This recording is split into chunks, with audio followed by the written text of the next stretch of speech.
Alright, we're live with BusyR. How are you, bro? Hi. Yeah, I'm doing good, thanks. How are you? Yeah, pretty good. So for those of you that don't know BusyR, here's one of the founders of the Holy HipHop database back in the days. And what's the name of your crew? Posse. How does that translate in your language? Yeah, crew with passion. Crew with passion. That's cool as, man. So I just want to take it back in the days. So how did you first get into Holy Hip Hop? Yeah, audio was breaking up. Can hear you. Oh yeah. How did you get into Holy Hip Hop? Yeah, I was at a Bible shop in a town nearby.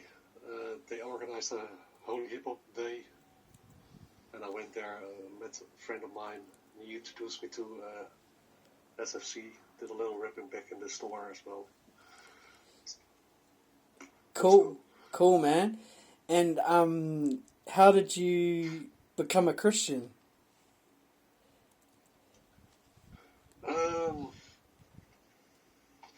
Yeah, it was in 1992.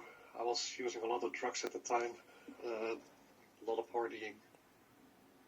Was on a downhill road, and somebody gave me the book by Nicky Cruz, Run Baby Run.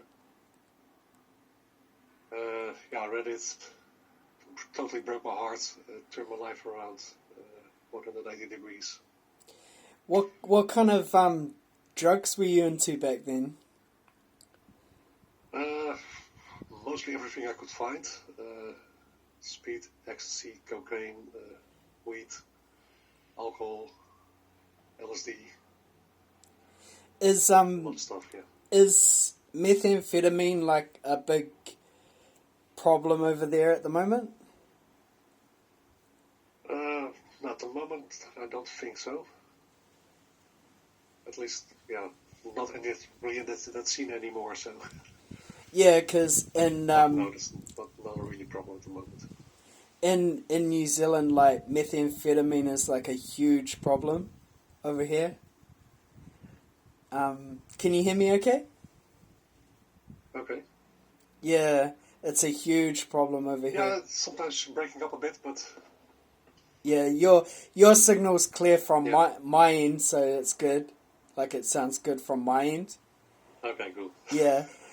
Cool. So, when you became a Christian, like, did you get involved in a church? Yeah, I went to the evangelical church, got baptized there. At that time, was not really active with a function in the church. Years later, I became a team leader. At the moment, I'm doing video streaming and audio in our church. Yeah. Oh, cool. So, are you like kind of like a sound guy at your church? Yeah. Sound and video at the moment. Yeah. Yeah.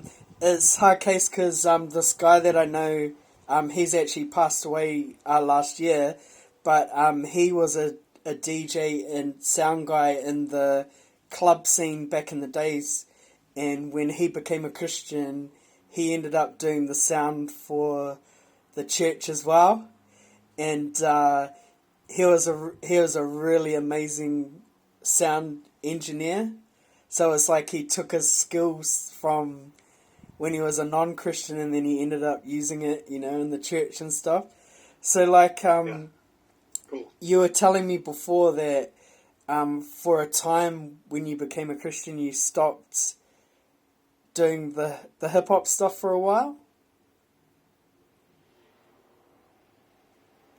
Yeah, when I became a Christian, I completely broke with everything that had ties with my old life. So And techno house scene, hip hop, graffiti, all that stuff. what made you want to get back into hip hop again as a Christian?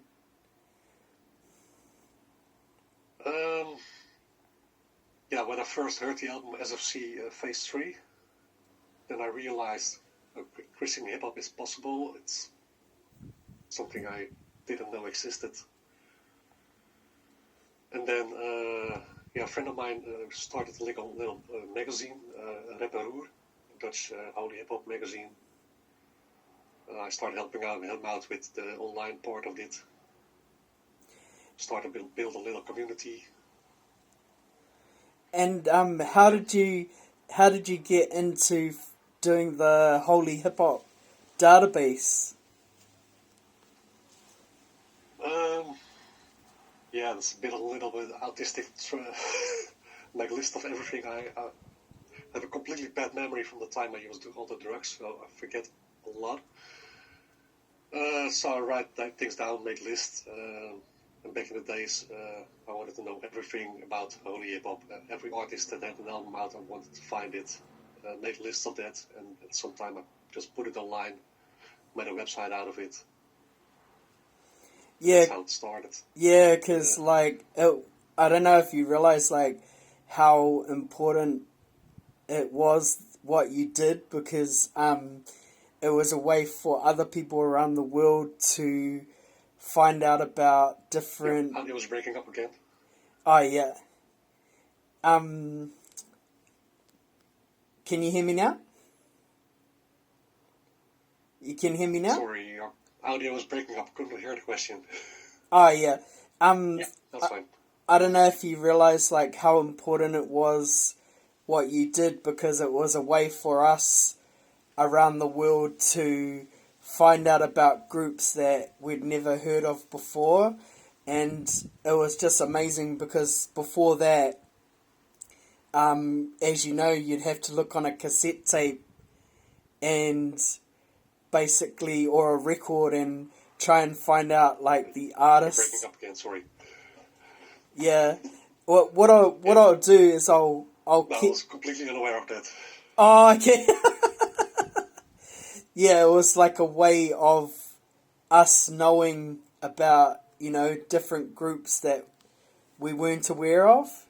So, it was really important for us, and that's why I really wanted to get hold of you. I actually went onto the Holy HipHop website, and then I found your name, BusyR, and then I was hard out trying to search it on Facebook, and I found your artist page on Facebook, your BusyR Facebook page, and your artist page, and then I was just doing detective work, trying to find you basically. So I know that sounds like a stalker, but so the next question that I wanted to ask you was when you set up the page, did you get to connect with a lot of artists from around the world? Yeah, actually I did. Some artists started sending me messages from all their albums. Once at a festival in the Netherlands, I met KJ5 too. Oh, nice. And he was, wow man, he knew the site, and his old crew was on there, and he talked about that, and it was amazing. I remember, can you still hear me alright? Can you? Yeah. It's a bit of delay sometimes, but it's okay. Yeah. I remember, watching old footage of KJ52, on videotapes with, his old crew, with him just, freestyling and stuff like that, back in the days. Yeah.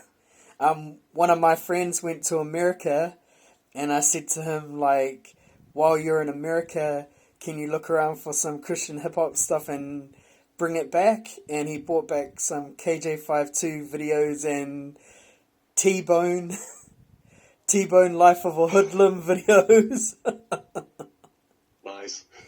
Have you ever worked in radio at all? No.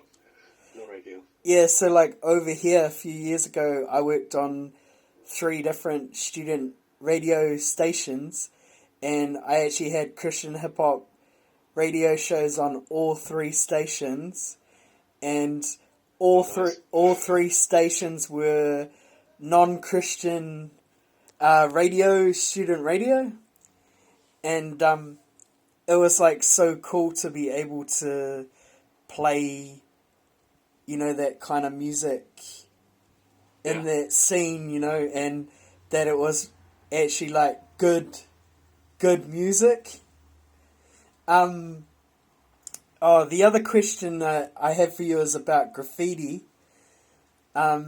So what kind of stuff did you do with graffiti after you became a Christian?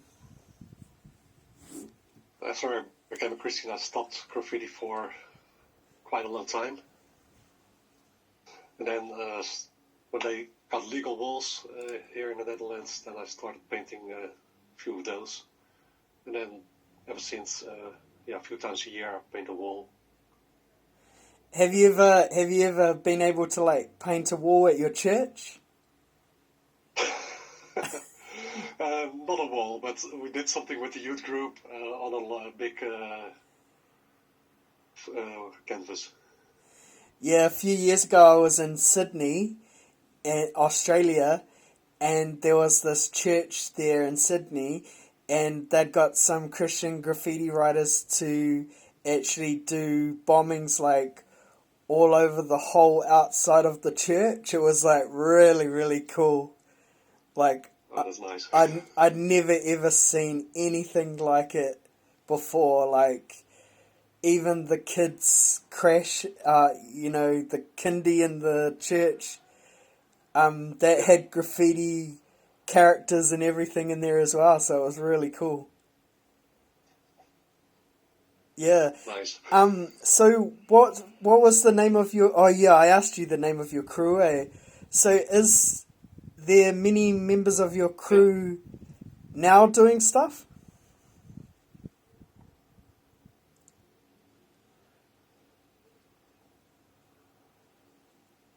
Can you hear me okay? Stuff. Yeah, I can hear you, yeah. Like, is there many people from your crew still actively involved in hip-hop now? Not in hip-hop, but in other kinds of music, yes. Oh, reggae and stuff like that, yeah. Oh, true. And you're married? Yeah. Was your wife involved in the crew as well? Yeah, she started as a singer and did some little rapping as well, yeah. Oh, that's pretty cool. Like, how you guys were both, like, involved in the scene. Is that how you guys met? No.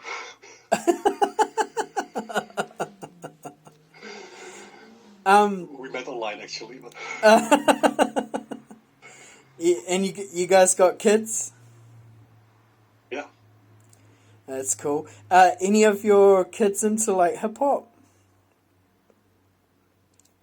A bit. Yeah. Hey, so I wanted to ask you about your vinyl, your record collection behind you. Is your record... Have you got heaps of Christian rap in your record collection? Yeah, the top line is all Christian hip-hop, yeah.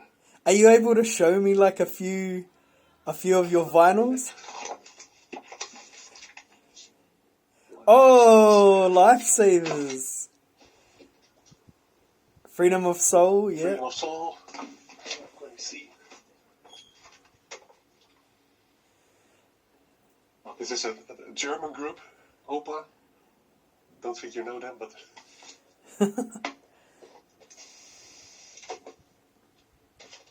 This is a Dutch guy.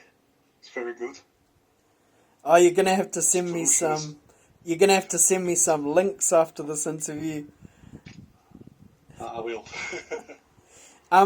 What kind of Christian groups from America have you got in your vinyl collection? Sorry to put you on the spot.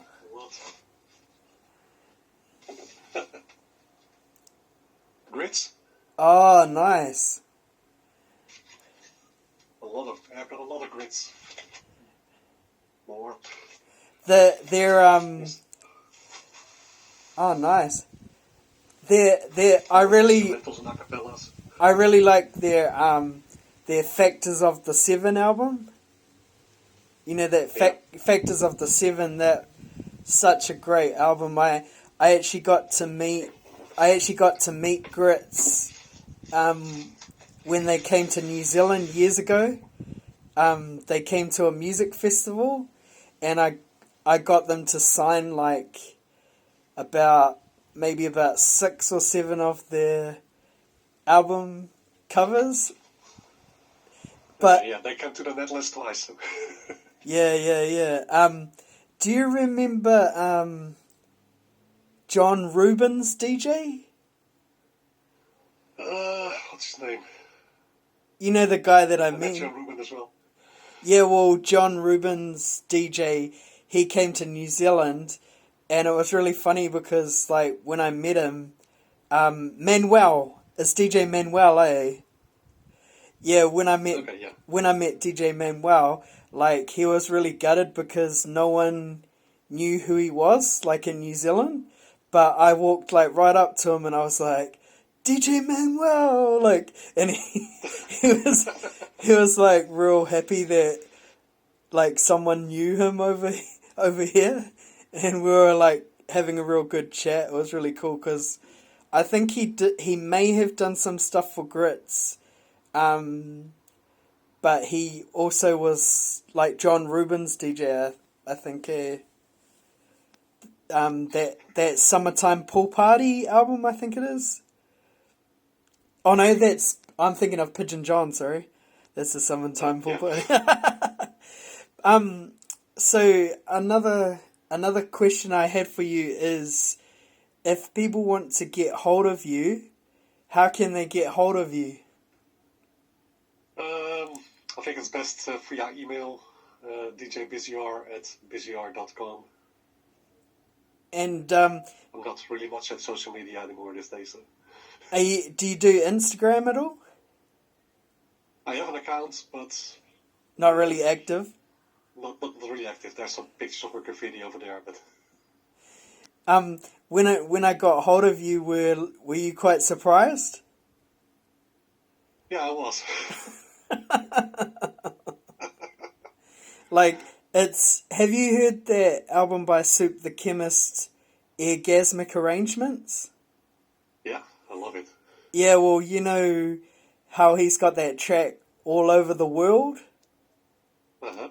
Yeah, well, that's what I think is like with the Holy HipHop database. Like, at the time when you were doing it, like, you probably didn't think like the impact that it would have at the time, but the impact that it had, like, it was a huge impact, you know, in terms of being able to know the history of the groups. Like, when I've been posting up some of the information about the groups, like, you know that group Shadow of the Locust? Yeah. Yeah, when I posted up the stuff from your website, man, they were like hard out tagging each other in and like commenting, like Jeremiah Dirt and all that. They were like hard out commenting, like blown away by the information, you know, that you put up. I guess in closing, like, is there any sort of like message that you'd like to say, like, about Holy HipHop? Yeah, I want to say one thing. Do you know about Soup the Chemist? You know his book Through the Windows? Yeah, Through My Windows. Yeah, that's a cool book, man. There's one image in there, a picture of an album, and that's photo from the Holyhiphopdatabase token. Oh, really? Because there's a sticker on the album, and it's one of my albums. Oh, really? Yeah. Did you hear about what he's gonna be doing next? No, not yet. So what he's gonna be doing next is he's gonna be re-releasing his book, but as an audiobook online. Oh, nice. And when he releases the audiobook, he's going to put like unreleased tracks and like his albums and all kinds of stuff. He's going to put it together as a package. Because there's a movie that's coming out on all the godfathers of like Holy HipHop, like Mike Peace, Stephen Wiley, PID, SFC, Idol King, and Dynamic Twins. And it's actually going on Netflix. Yeah, so it's bringing Holy Hip Hop to the mainstream. The guy that did it is this guy. His name's Darius West, and he was actually a backup dancer for Carmen back in the days. Okay. Yeah, so it's going to be like a really cool documentary. I definitely need to check that one out here. Yeah. When that book's like really rare now, like it's out of print, and Soup the Chemist actually lost the files to the book. Yeah, so if you have a copy of that book, like it's so rare. Like I've got a copy of it. He actually signed the book for me. I was like real happy. Cool. But yeah, he's gonna be re-releasing that book soon, like on I think on iTunes and all those different places. So you can read it as like a digital book. But what I was gonna say to you is like, is there anything that you would like to share about your experiences in the Holy hip hop scene, or any funny stories that you have?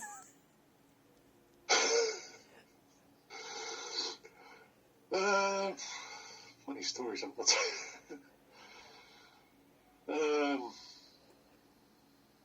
No, blank out at the moment. Sorry.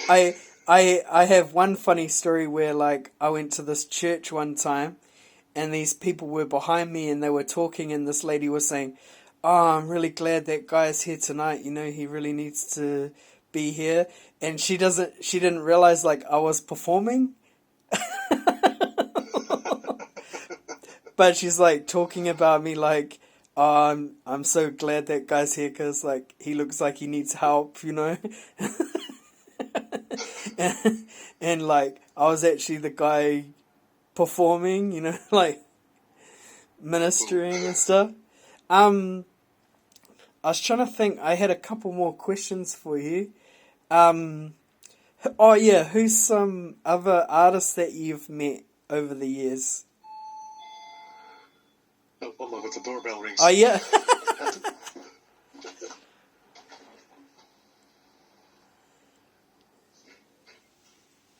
Look at that vinyl collection. We're just live with BusyR. He's the creator of the Holy HipHop database. Oh, he got a package. Who's some other groups that you met over the years? I met John Rubin, KJ52, Marcel, Manchild. Oh, you met Manchild. Yeah. Actually performed on the same stage as T-Bone. Did you? Whoa. Yeah. Oh, that's so cool. That's real cool. Yeah, so just finishing off, if you could just share with us your contact details Yeah. again, if you want to get hold of BusyR. DJ BusyR at busyr.com. Cool, man. And I just want to thank you for doing this interview, and just thanks for the impact that you guys have had on the Holy hip hop scene over the years. And hopefully this video works. I hope so. Thanks for the interview. Thanks for contacting out. Thanks, man.